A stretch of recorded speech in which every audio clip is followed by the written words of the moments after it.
오늘은 사도행전 8장 26절에서 40절까지 말씀입니다. 제가 먼저 하나님의 말씀을 읽겠습니다. 주의 사자가 빌립에게 말하여 이르되 일어나서 남쪽으로 향하여 예루살렘에서 가사로 내려가는 길까지 가라 하니 그 길은 광야라. 일어나 가서 보니 에디오피아 사람 곧 에디오피아 여왕 간다게의 모든 국고를 맡은 관리인 내시가 예배하러 예루살렘에 왔다가 돌아가는데 수레를 타고 선지자 이사야의 글을 읽더라.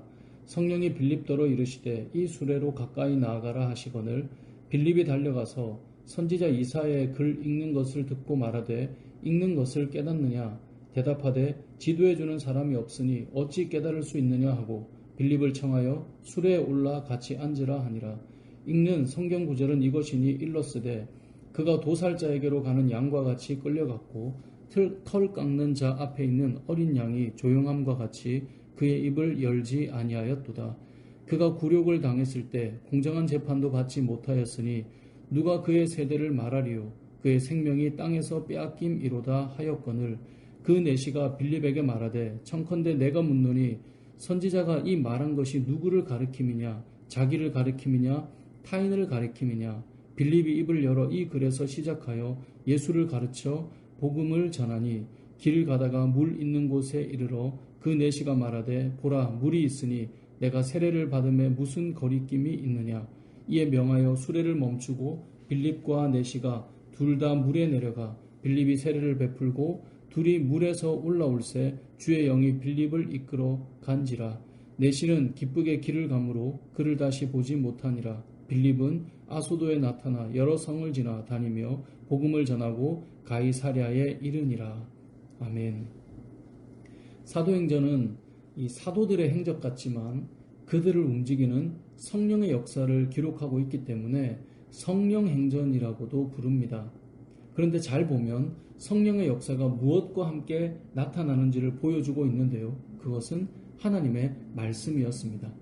오늘 본문도 마찬가지입니다. 주의 사자가 빌립에게 임하여 말합니다. 남쪽으로 향하여 예루살렘에서 가사로 내려가는 길까지 가라. 자, 빌립은 지금 어떤 상황입니까? 5절을 보면요. 빌립은 사마리아 성에 내려가 그리스도를 백성에게 전파했다고 말씀합니다.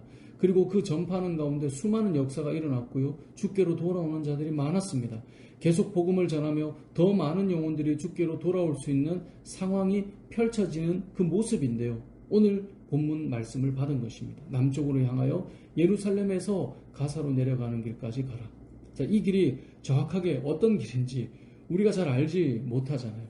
그래서 성경은 그걸 알려주고 싶은 거예요. 그래서 그 뒤에 뭐라고 말했냐면 그 길은 광야라 라고 첨언하고 있는 것입니다. 그 길은 광야다. 자, 광야는 사람이 잘 다니지 않는 길이죠.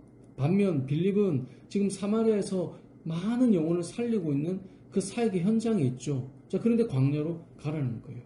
우리가 뭔가 잘하고 있는데 성과도 있고 열매도 있는데 조금 더 하면 더 풍성하게 얻을 수 있는데 말씀하시는 거예요. 광야로 가라. 아니 하나님, 지금 광야는 사람이 있는 데도 아닌데 지금 사역에 손이 부족할 정도인데 어떻게 보내십니까? 라고 말할 수 있잖아요. 그런데 사도행전에서 성령의 역사는 무엇과 함께 이루어진다고요? 말씀이요. 그래서 이 빌립 역시 이 말씀에 순종하여서 하나님께서 말씀하신 그 광야의 길로 가게 되는 것입니다. 이것을 우리가 기억해야 됩니다. 내 눈에 더 크고 좋아 보이는 사역의 자리가 있고 그것이 더 풍성하고 더 많은 것들을 거두어 갈 것 같지만 하나님께서 우리가 알지 못하는 계획이 늘 있으신 겁니다. 그래서 그 말씀을 빌립이 듣고 어떻게 합니까? 27절을 보세요. 일어나 가서 보니. 실제로 순종하여 일어나 가보니까 누구를 만나게 돼요? 에디오피아 국고를 맡은 관리인을 만난 거예요. 하나님께서 또 말씀하세요. 29절인데요. 수레로 가까이 나아가라. 빌립의 반응이 무엇입니까? 말씀을 들었잖아요. 30절을 보니까 빌립이 달려가서 그에게 다가가는 겁니다. 그렇게 달려가서 다가가 보니 이사야 선지자의 말씀을 읽고 있는데요. 깨닫지를 못해요. 놀랍지 않습니까? 이해가 안 가는데도 이걸 알고 싶어서 읽고 있는 모습 자체가 놀라운 거잖아요. 우리는 이게 알아도 잘 안 보는데, 물론 우리도 어려워서 잘 안 보지만 그래도 우리도 이와 같은 경우들이 있죠. 말씀이 어렵지만 잘 이해가 가진 않지만 성경을 읽고 싶고 더 깊이 깨닫고 알고 싶은 그런 마음, 지금 여러분의 마음이 그렇지 않습니까? 그렇죠? 네. 우리의 마음이 지금 그렇잖아요. 이 에티오피아의 내시도 지금 그런 겁니다. 그래서 31절을 보면 이 사람이 이렇게 말해요. 지도해주는 사람이 없으니 어떻게 깨달을 수 있느냐? 그래서 빌립이 이 말씀을 풀어 깨닫게 해줍니다. 이사야 선지자의 내용이 뭐냐면 그가 도살자에게로 가는 양같이 끌려가고 털 깎는 자 앞에서 있는 어린 양이 조용함과 같이 그 입을 열지 않고 그가 굴욕당했을 때 공정한 재판도 받지 못하고 누가 그의 세대로 말하리요 그의 생명이 땅에서 빼앗김이로다 라고 하는 이 말씀을 읽을 땐 이 내시가 물어보는 거예요. 빌립에게 청컨대 내가 묻노니 선지자가 이 말한 사람이 자기냐 아니면 다른 누구냐. 그래서 빌립이 이제 말해주죠. 그분이 바로 예수님이야. 그래서 예수 그리스도에 대해서 복음에 대해서 선포합니다. 그리고 이 이디오피아의 내시가 세례를 받습니다. 놀라운 일 아닙니까? 그리고 39절은 이렇게 말씀합니다. 내시는 기쁘게 길을 감으로 그를 다시 보지 못하니라. 세례를 받고 다시 이디오피아로 돌아갔죠. 다시는 못 본다 이거예요. 그리고 빌립은 역시 다시 여러 성을 다니며 복음을 전하는 것으로 말씀의 내용이 끝이 납니다.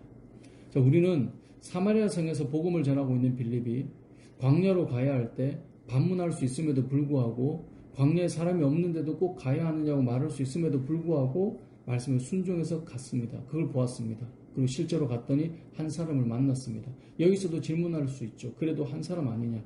하지만 이 본문에서 알 수 있는 것이 무엇입니까? 이 한 사람이 변화되어 다시는 볼 수 없었다라고 말하는 헤어짐이 되었지만 이 사람이 어디로 갑니까? 이디오피아로 갑니다. 아프리카로 갑니다. 아프리카에 이 한 사람이 나아가 복음을 전하는 놀라운 역사가 일어나는 바로 아프리카로 가는 놀라운 한 전도자가 세워지게 된 것입니다. 그러면 이것이 하나님의 역사입니다. 간혹 우리는 내 계산이 더 맞다고 느껴질 때가 있습니다. 광야보다는 사마리아 성이 지금 훨씬 유익하다고 느낄 수도 있습니다. 하지만 성도는 순종해야 됩니다. 순종이 제사보다 낫습니다. 그리고 순종해 보면 그 광야에서 내 생각에는 아무것도 없을 것 같은 그 길에서 하나님께서 만나게 하시는 사람이 있고요. 그 한 사람이 아프리카로 복음을 들고 가기 시작하는 놀라운 일이 일어나는 거예요. 생각을 해보십시오. 그 한 사람이 이제는 아프리카 복음을 위해서 나가는 사람이 되고 있는 거예요. 이 놀랍고 가슴 벅차지 않습니까? 순종할 때 이런 역사가 나타나는 것입니다.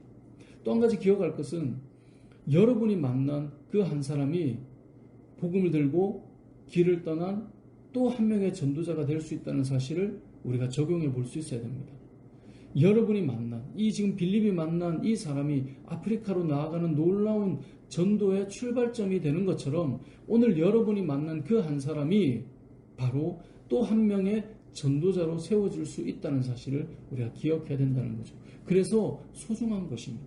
많은 곳에서 그 자리에서 하는 그 일손도 필요하지만 하나님께서 말씀하실 때 광야이지만 그곳으로 가보라 라고 해서 갔을 때 만나는 그 사람이 너무나 중요하고 소중하다는 거죠.